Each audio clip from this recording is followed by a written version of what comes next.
Muliakan Tuhan Allah, muliakan Tuhan Allah, muliakan pimpinannya dalam kasih sayangnya.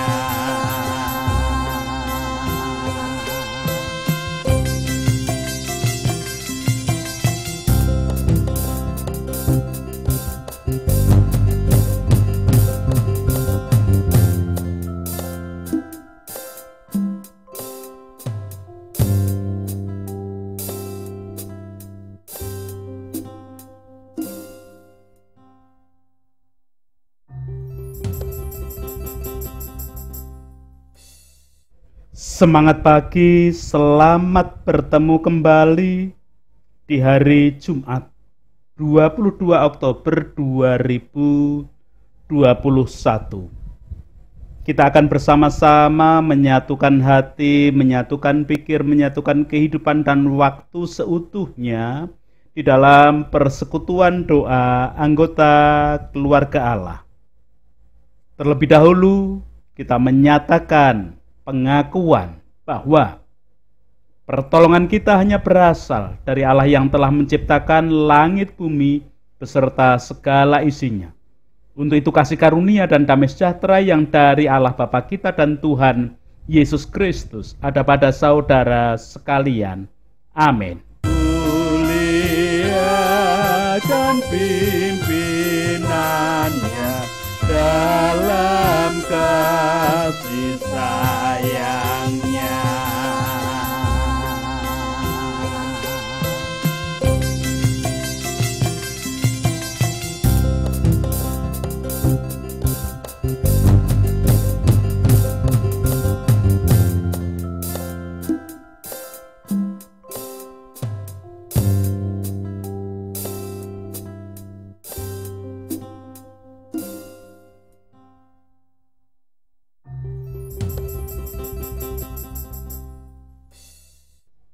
Anggota keluarga Allah, perenungan Sabda hari ini menggunakan judul dan tema Taurat bagai jarit lawas ing sampire. Ungkapan Jawa yang digunakan adalah jarit lawas ing sampire, yang berarti kain bagus yang hanya digantung di almari. Ungkapan Jawa tersebut hendak menggambarkan tentang seseorang yang merugi. Mengapa merugi? Karena sebenarnya memiliki keahlian dan kemampuan serta ilmu yang bermanfaat, tetapi tidak diamalkan hingga pada akhirnya tidak bermanfaat.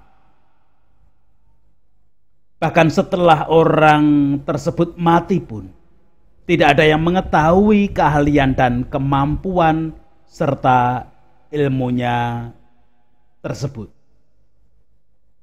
Sebenarnya yang terjadi bukan karena ilmu, keahlian, atau kemampuan yang tidak bermanfaat, namun lebih pada ilmu, keahlian, serta kemampuan yang tidak dimanfaatkan.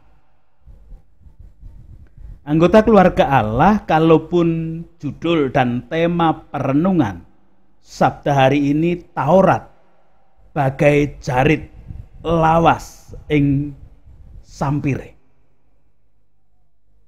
Apakah benar bahwa hukum Taurat memang demikian?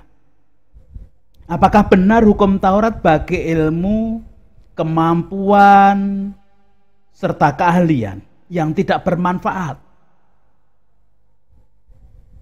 Untuk mencoba mempergumulkannya, Terlebih dahulu kita akan memperhatikan bacaan kedua pada leksionari hari ini. Melanjutkan bacaan pada perenungan Sabda kemarin. Adapun kita akan memperhatikannya dengan cara membaca dan merasakannya.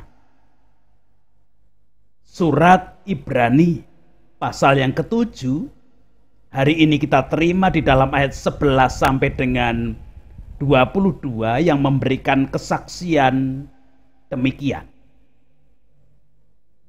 Karena itu, andai kata oleh imamat Lewi telah tercapai kesempurnaan, sebab karena imamat itu umat Israel telah menerima Taurat, apakah sebabnya masih perlu seorang lain ditetapkan menjadi imam besar menurut peraturan Melkisedek, dan yang tentang dia tidak dikatakan menurut peraturan Harun?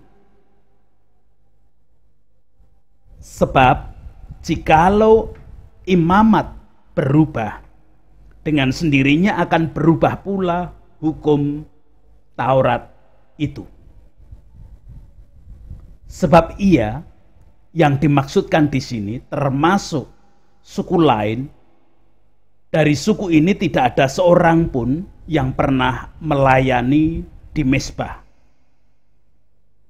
Sebab telah diketahui semua orang bahwa Tuhan kita berasal dari suku Yehuda, dan mengenai suku itu Musa tidak pernah mengatakan suatu apapun tentang imam-imam. Dan hal itu jauh lebih nyata lagi jikalau ditetapkan seorang imam lain menurut cara Melkisedek yang menjadi imam, bukan berdasarkan peraturan-peraturan manusia, tetapi berdasarkan hidup yang tidak dapat binasa. Sebab tentang dia diberi kesaksian, engkau adalah imam untuk selama-lamanya menurut peraturan Melkisedek. Memang suatu hukum yang dikeluarkan dahulu dibatalkan kalau hukum itu tidak mempunyai kekuatan dan karena itu tidak berguna. Sebab hukum Taurat sama sekali tidak membawa kesempurnaan. Tetapi sekarang ditimbulkan pengharapan yang lebih baik yang mendekatkan kita kepada Allah. Dan sama seperti hal ini tidak terjadi tanpa sumpah. Memang mereka telah menjadi imam tanpa sumpah. Tetapi ia dengan sumpah diucapkan oleh dia yang berfirman kepadanya. Tuhan telah bersumpah dan ia tidak akan menyesal. Engkau adalah imam untuk selama-lamanya. Demikian pula Yesus adalah jaminan dari suatu perjanjian yang lebih kuat. Demikian kesaksian surat Ibrani pasal yang ke-7 ayat 11 sampai dengan 22.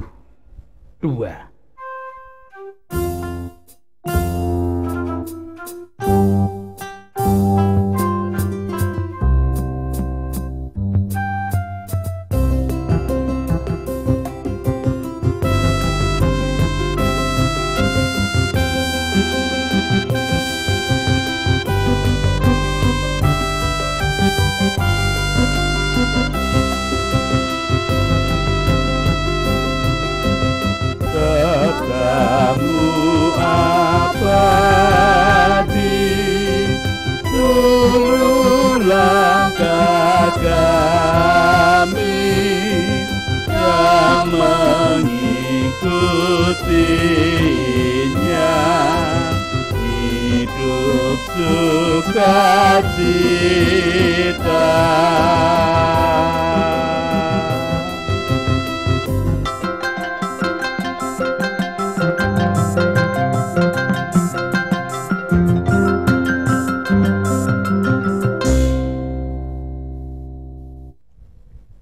Anggota keluarga Allah, Taurat adalah kitab yang ditulis oleh Musa, berisi ajaran agama Yahudi. Biasanya yang disebut dengan Taurat adalah 5 kitab Musa yang menjadi 5 kitab pertama dalam Perjanjian Lama di dalam kitab suci orang-orang Kristen. Taurat sendiri sebenarnya berarti pengajaran oleh Allah. Yang perlu diperhatikan, pengajaran oleh Allah, bukan hanya sekedar pengajaran dari Allah dan kemudian diceritakan dari mulut ke mulut, tidak, tetapi ini pengajaran oleh Allah. Allah sendiri yang memberikan pengajaran. Di dalamnya, di dalam Taurat mengatur seluruh norma hukum, baik secara religius dan sipil, yang menjadi tali pegangan bagi kehidupan orang Yahudi.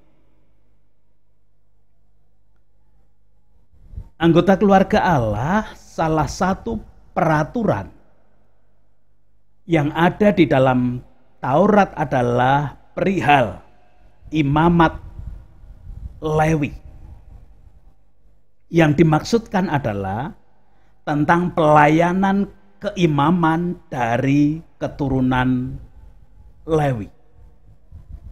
Seorang imam mempunyai tugas mewakili manusia di dalam berhubungan dan berurusan dengan Allah sebagai pemilik dan sumber hidup. Taurat memberikan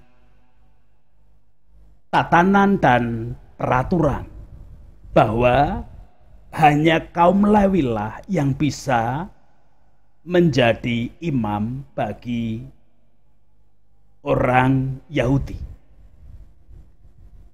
Namun ternyata karena keterbatasan manusiawi mereka, kaum Lewi, dan keterbatasan itu karena pengaruh dosa, maka pelayanan imamat Lewi ternyata menjadi tidak sempurna.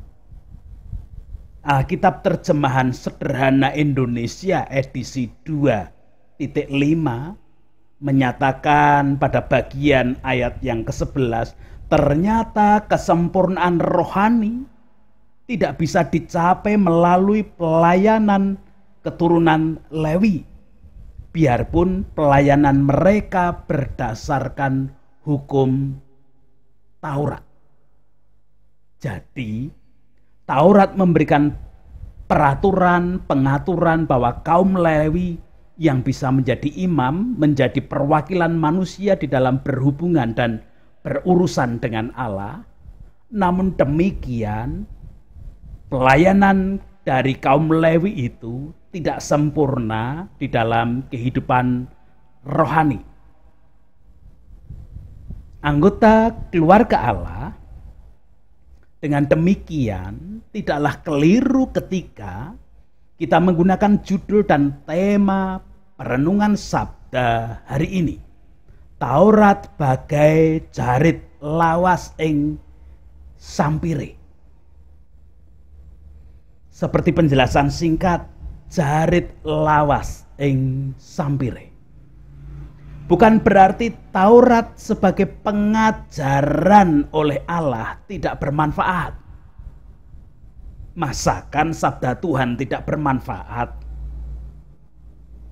Tentu Taurat dan sabda Tuhan sangat besar manfaatnya. Kalau demikian, mengapa dikatakan dalam judul dan tema renungan Taurat bagi jarit lawas ing sampire? Tidak bermanfaatnya Taurat di sini karena pelaku atau orang-orang yang menjalaninya tidak sempurna dan hidup di dalam pengaruh dosa. Untuk itulah peraturan Melkisedek memberikan peraturan tentang imam besar yang lainnya. Anggota keluarga Allah, pada perenungan Sabda kemarin kita telah secara khusus bergumul perihal siapa Melkisedek.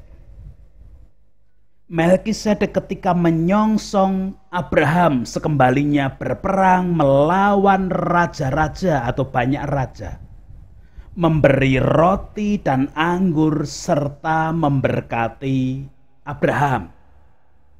Dan dengan demikian kemudian Abraham mempersembahkan persepuluhannya kepada Melkisedek.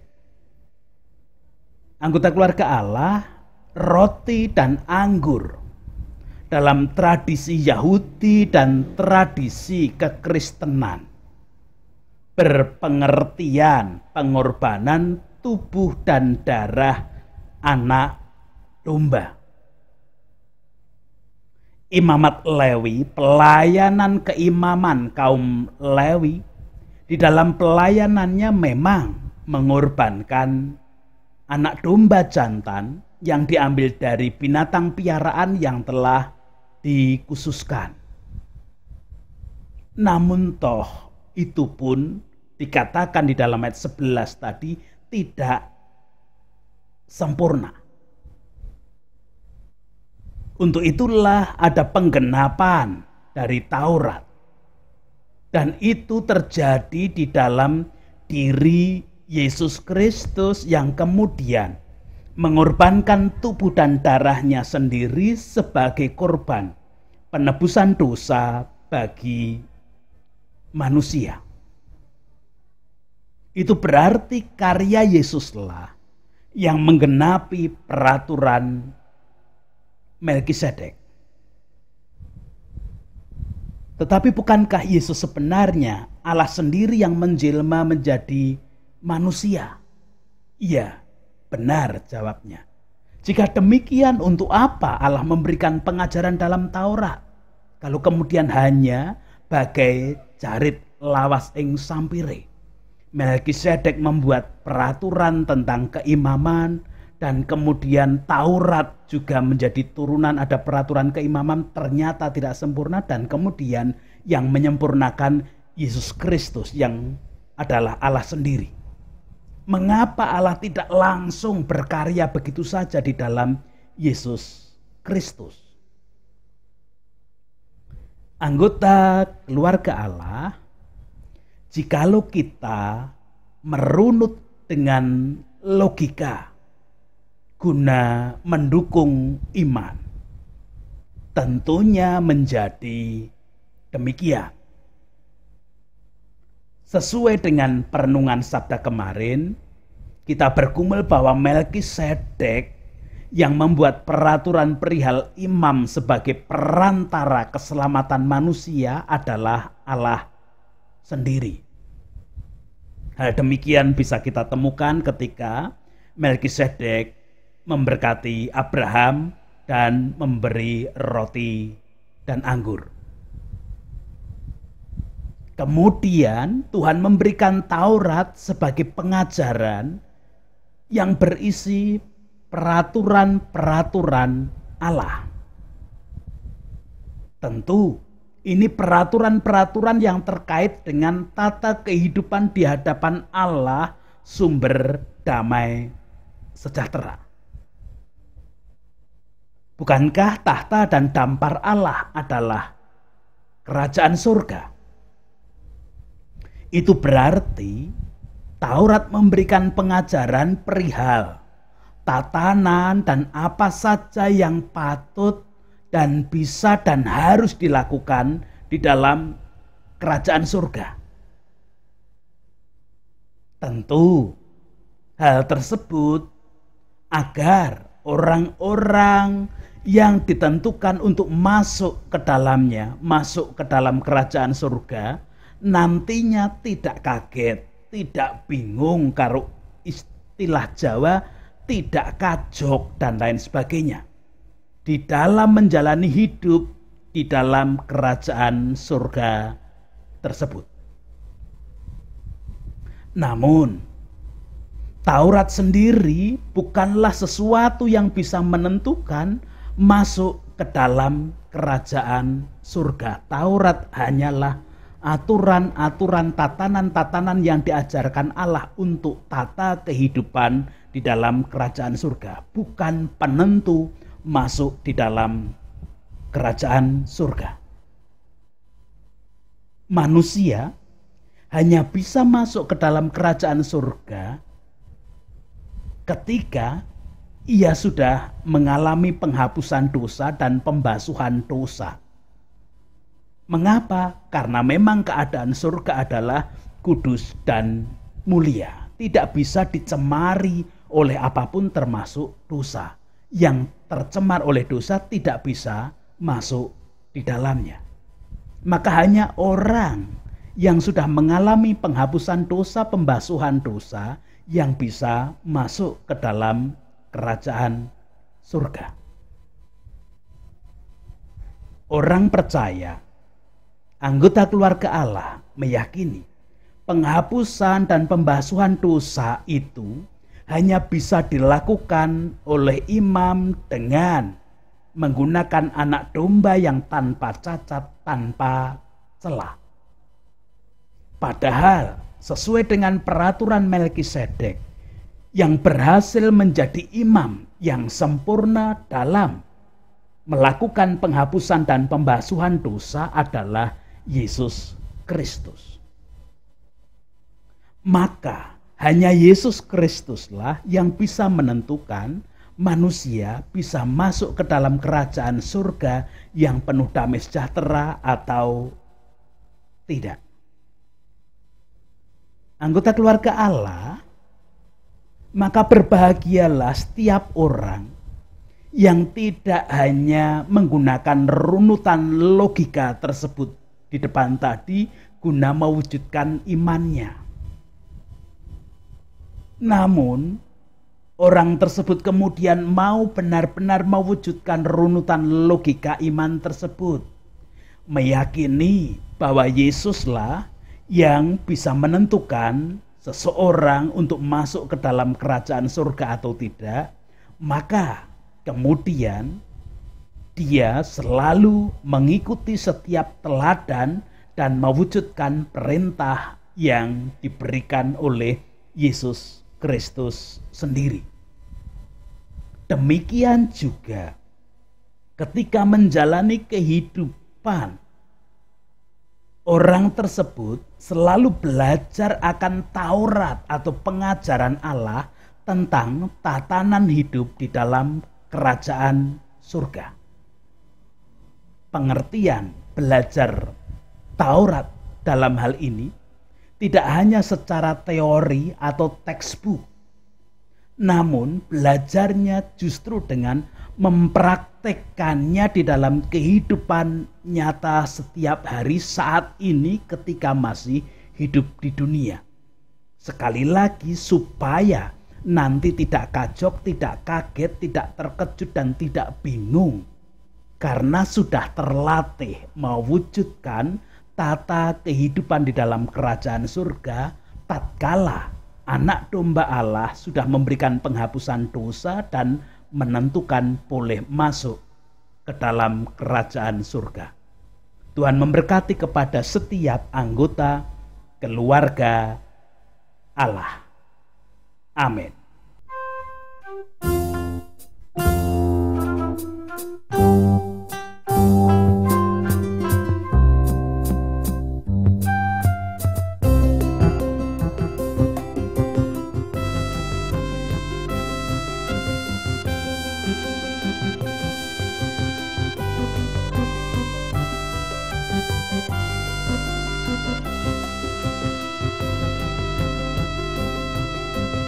Tolong agar kami rajin mendalami selalu melakukan sabda-Mu ya Tuhan.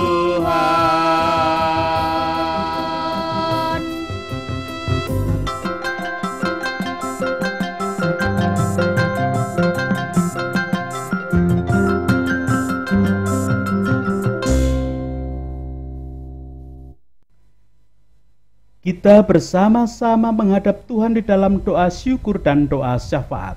Saya hantarkan.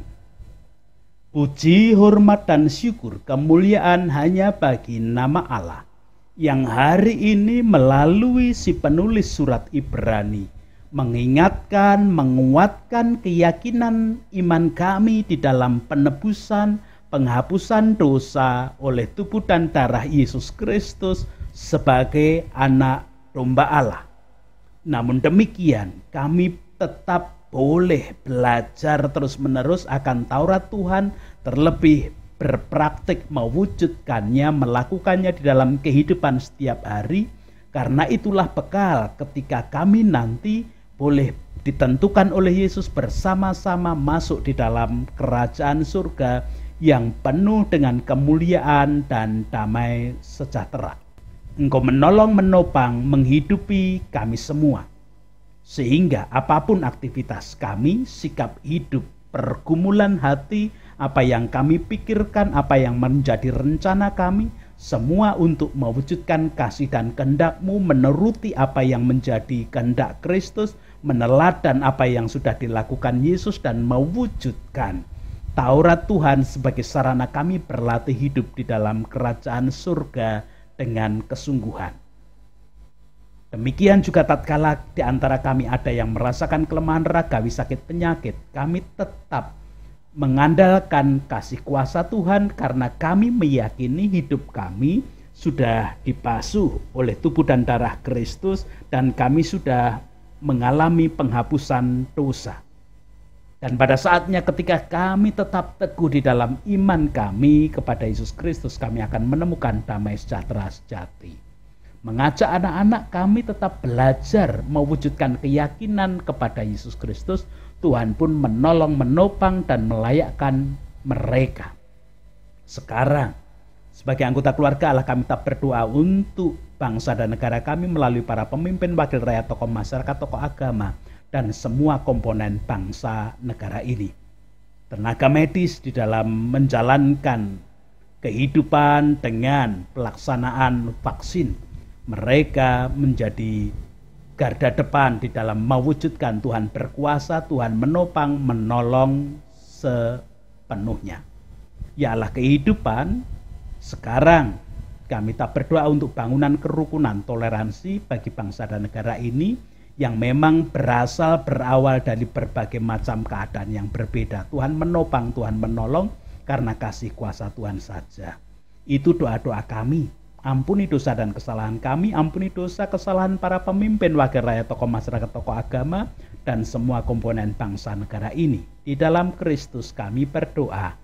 Amin. Sekarang bersama-sama melanjutkan kehidupan dengan tetap mewujudkan keyakinan di dalam penebusan tubuh dan darah Kristus, dan kita menjalani kehidupan sebagai sarana berlatih mewujudkan Taurat Tuhan, menerima berkat bersama-sama. Kasih karunia dan damai sejahtera yang dari Allah Bapa kita dan Tuhan Yesus Kristus di dalam persekutuan dengan Roh-Nya yang kudus tercurah melingkupi melayakkan setiap anggota keluarga Allah menjalani kehidupan di tengah-tengah dunia sesuai dengan kehendak Allah. Amin. Kepadamu semua harta tak terduga, sungguh memberkati yang membuka